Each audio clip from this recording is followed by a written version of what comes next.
E aí, bora desvendar hoje uma ferramenta da matemática que, olha, é uma mão na roda no dia a dia, é a famosa regra de 3. Para a gente já começar com o cérebro a todo vapor, que tal um desafio? Pensa comigo na situação. 5 operários levam 30 dias para construir um muro. Agora, se a gente tivesse só 3 operários, quanto tempo isso ia levar? Mas calma, antes de sair correndo para fazer conta, vale a pena parar e pensar um pouquinho. Então, a chave para resolver esse tipo de quebra-cabeça é a regra de 3.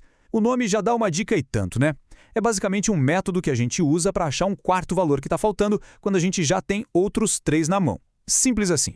Mas antes de pegar a calculadora, tem uma pergunta que é o segredo de tudo. Sério, esse é o passo mais importante de todos, porque é ele que define como a gente vai resolver o problema. A gente precisa entender qual é a relação entre as coisas que estamos comparando, o que a gente chama de grandezas. Elas andam juntas na mesma direção ou em direções opostas? Se uma aumenta e a outra aumenta também, elas são diretamente proporcionais. Pensa no exemplo do churrasco. Quanto mais gente aparece, de mais carne a gente vai precisar. As duas coisas sobem juntas. Agora, se uma aumenta e a outra diminui, elas são inversamente proporcionais. É o caso do nosso muro. Quanto mais operários trabalhando, menos tempo eles levariam para terminar. Uma sobe, a outra desce. Agora, atenção aqui. Vamos falar de uma armadilha muito, mas muito comum. Um erro que pega uma galera de surpresa. Sabe aquela vontade que dá, quase um reflexo, de pensar que regra de 3 é só multiplicar em cruz?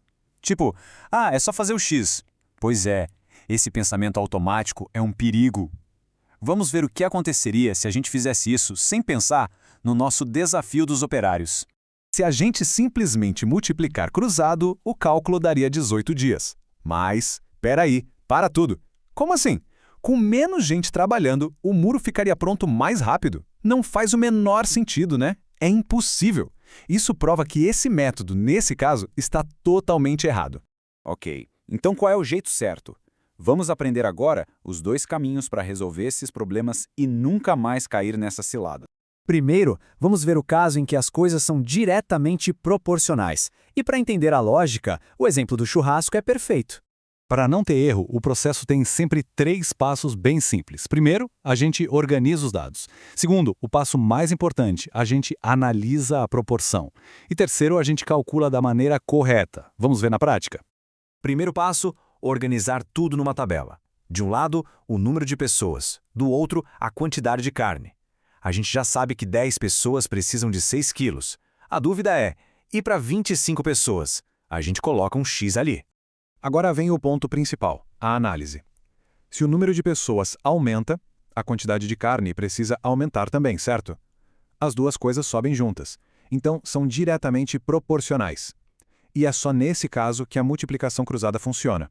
Então aqui sim, a gente pode fazer o X. E o cálculo nos leva à resposta certinha. 15 quilos de carne. Faz todo sentido. Perfeito. Ótimo! Agora vamos voltar para o nosso primeiro desafio, o dos operários. A gente já viu que ele é um problema de proporção inversa.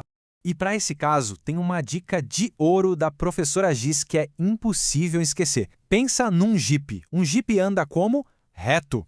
Essa é a chave. Quando a proporção for inversa, a gente lembra do Jeep e multiplica reto. Mais uma vez, o primeiro passo é montar a nossa tabela para organizar as informações. Operários de um lado, dias do outro. E agora, a análise. A gente sabe que mais operários levariam menos dias. Ou seja, se uma grandeza sobe, a outra desce. É inversamente proporcional. Então nada de fazer o X. A gente lembra do Jeep e multiplica reto, em linha. E essa conta nos dá a resposta correta, 50 dias. Com menos gente trabalhando, a obra leva mais tempo.